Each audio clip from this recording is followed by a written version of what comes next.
Lesson 5 Human Rights 1. Warm-up activities in a group talk about the child labor situation in Bangladesh. You must have seen children as young as 7 or 8 working in households, shops, rickshaw or motor garages and in a number of other professions. A. Do you think they can exercise any of their rights? B. How do employers treat child laborers? What human rights do the employers violate? C. Write a page on the plight of street children in our cities.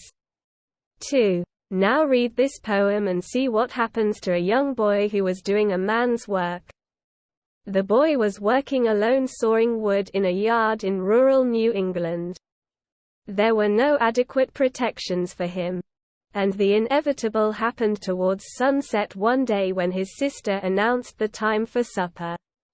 The poem has been written by the American poet Robert Frost, 1874–1963, who is known for his poems mostly set in New England, in the northeastern part of USA, which depict the social realities and the philosophical concerns of his time.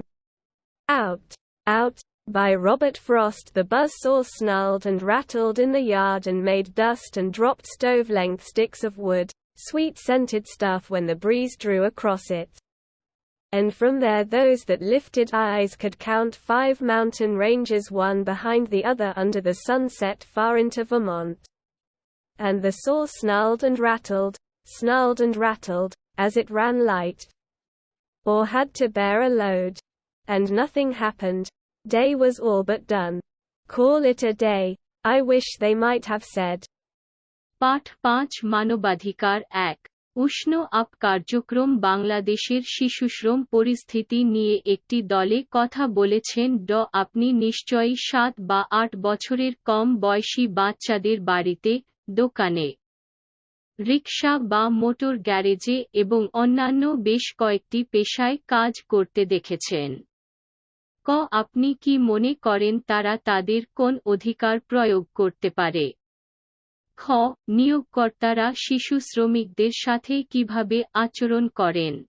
নিয়োগকর্তারা কোন মানবাধিকার লঙ্ঘন করে? গ. আমাদের শহরের পথশিশুদের দুর্দশার উপর একটি পাতা লিখুন। 2. এখন এই কবিতাটি পড়ুন এবং দেখুন একটি অল্প বয়স্ক ছেলে যে একজন মানুষের কাজ করছিল তার কি হয়। ছেলেটি গ্রামীণ নিউ ইংল্যান্ডের একটি উঠোনে একা কাঠ কাটার কাজ করছিল। তার জন্য কোন পর্যাপ্ত সুরক্ষা ছিল না, এবং অনিবার্য একদিন সূর্যাস্তের দিকে ঘটেছিল যখন তার বোন রাতের খাবারের সময় ঘোষণা করেছিল। কবিতাটি লিখেছেন আমেরিকান কবি রবার্ট ফ্রস্ট 1874–1963, যিনি তার কবিতার জন্য পরিচিত, বেশিরভাগই মার্কিন যুক্তরাষ্ট্রের উত্তর-পূর্ব অংশে নিউ ইংল্যান্ডে স্থাপিত, যা সামাজিক বাস্তবতা এবং তার দার্শনিক উদ্বেগকে চিত্রিত করে। সময় রবার্ট ফ্রস্টের আউট গুঞ্জন উঠোনে ছিন্নভিন্ন এবং ধাক্কাধাক্কি করতে দেখেছিল এবং ধুলো তৈরি করেছিল এবং কাঠের চুলার দৈর্ঘ্যের লাঠিগুলি ফেলেছিল, মিষ্টি সুগন্ধি জিনিসপত্র যখন বাতাস এটি জুড়ে আঁকা। এবং সেখান থেকে যারা চোখ তুলেছিল তারা গণনা করতে পারে একটির পেছনে আরেকটি 5টি পর্বতশ্রেণী ভারমন্টে সূর্যাস্তের নিচে। এবং করাত স্নার্লড এবং র্যাটেলড, এটা হালকা দৌড়ে বা একটি ভার বহন করতে হয়েছে। এবং কিছুই ঘটেনি, দিন শেষ হয়ে গেল। এটা একটা দিন কল, আমি যদি তারা বলতে পারে। To please the boy by giving him the half hour that a boy counts so much when saved from work. His sister stood beside him in her apron to tell them, supper. At the word, the saw, as if to prove saws knew what supper meant, leaped out at the boy's hand, or seemed to leap. He must have given the hand. However it was, neither refused the meeting. But the hand. The boy's first outcry was a rueful laugh, as he swung toward them holding up the hand half in appeal, but half as if to keep the life from spilling. Then the boy saw all. Since he was old enough to know, big boy doing a man's work, though a child at heart. He saw all spoiled. Don't let him cut my hand off. The doctor, when he comes. Don't let him, sister. So. But the hand was gone already. The doctor put him in the dark of ether. He lay and puffed his lips out with his breath. And then the watcher at his pulse took fright. No one believed. They listened at his heart. Little less nothing. And that ended it. No more to build on there. And they, since they were not the one dead, turned to their affairs. ছেলেকে আধ ঘন্টা দিয়ে খুশি করতে যে একটি ছেলে কাজ থেকে রক্ষা যখন এত গণনা। তার বোন তার এপ্রনে তার পাশে দাঁড়িয়েছিল তাদের বলা, সাপার কথায় বলে, করাত করাত যেন প্রমাণ করে যে রাতের খাবারের মানে কি। ছেলেটির হাত ধরে লাফিয়ে বেরিয়ে পড়ল, বা লাফিয়ে উঠবে বলে মনে হল। সে নিশ্চয়ই হাত দিয়েছে। যাই হোক, কেউই প্রত্যাখ্যান করেনি। মিলন। কিন্তু হাত। ছেলেটির প্রথম চিৎকারটি ছিল একটি করুণ হাসি। যখন সে তাদের দিকে ঝাঁপিয়ে পড়ল হাতটা ধরে অর্ধেক আবেদনে, কিন্তু অর্ধেক যেন জীবনকে ছিটকে যাওয়া থেকে বাঁচাতে। তারপর ছেলেটি সব দেখেছিল। যেহেতু সে যথেষ্ট বয়সী ছিল জানার জন্য।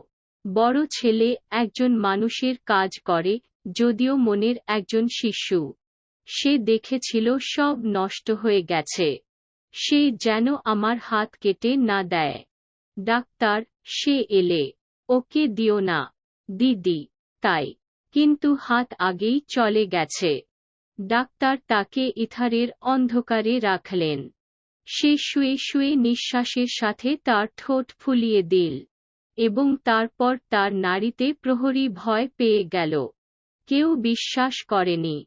তারা তার মনের কথা শুনল।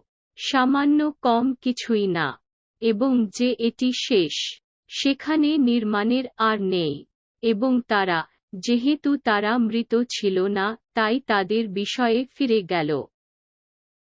3. What happens to the boy at the end? Why? 4. What does the poet mean when he says, and they, since they were not the one dead, turned to their affairs? Who are they? 5. What attitude of society to the tragic incident is reflected in the last two lines of the poem? 6. Poets use irony as a literary technique to convey a meaning or attitude which differs from or is opposed to the literal meaning. Find out how Frost employs irony in lines 14 to 18, and to what effect. 7. Is there any significance in the way Frost arranges the background landscape in the poem, particularly the 5 mountain ranges? 8. Where is the poem set? Who are at work and what kind of work do they do? 9. What is the role of the boy's sister in the poem? 10. What poetic effect do the words, little, less, nothing, produce? 11. What effect does the repetition of the line, snarled and rattled, produce? 12. Find out the meanings of the following words. A. Buzz saw B. Snarl C. Rattle D. Apron E. Spill F. Plight 13. Do you think the boy should have been allowed to do the dangerous work? Who is responsible for his death? Which of his rights have been violated? 3. শেষে ছেলেটির কি হয়? কেন? 4. কবি যখন বলেন, এবং তারা, যেহেতু তারা মৃত ছিল না, তাদের বিষয়ে ফিরে গেছে। তারা কারা? 5. কবিতার শেষ 2 লাইনে দুঃখজনক ঘটনার প্রতি সমাজের কোন মনোভাব প্রতিফলিত হয়েছে? 6. কবিরা একটি অর্থ বা মনোভাব বোঝাতে একটি সাহিত্যিক কৌশল হিসাবে বিদ্রূপ ব্যবহার করেন যা আক্ষরিক অর্থ থেকে ভিন্ন বা বিরোধী। ফ্রস্ট কিভাবে 14-18 লাইনে বিদ্রূপকে নিয়োগ করে এবং কি প্রভাব ফেলে তা জানুন। 7. ফ্রস্ট যেভাবে কবিতায় পটভূমির ল্যান্ডস্কেপ সাজিয়েছেন, বিশেষ করে 5টি পর্বতশ্রেণীর, তার কোনো তাৎপর্য আছে কি? 8. কবিতার সংকলন কোথায়? কারা কর্মস্থলে আছেন এবং তারা কি ধরনের কাজ করেন? 9. কবিতায় ছেলেটির বোনের ভূমিকা কি? 10. শব্দগুলি কি কাব্যিক প্রভাব ফেলে, সামান্য, কম, কিছুই না, উৎপাদন করা? 11. স্নার্লড অ্যান্ড র্যাটেলড, স্নার্লড অ্যান্ড র্যাটেলড পংক্তিটির পুনরাবৃত্তি কি প্রভাব ফেলে? 12. নিচের শব্দগুলোর অর্থ বের কর। ক বাজে শ খ স্নার্ল গ বিড় ডি এপ্রন ই ঝরা চ দুর্দশা 13. আপনি কি মনে করেন ছেলেটিকে বিপজ্জনক কাজ করার অনুমতি দেওয়া উচিত ছিল? তার মৃত্যুর জন্য দায়ী কে? তার কোন অধিকার লঙ্ঘিত হয়েছে?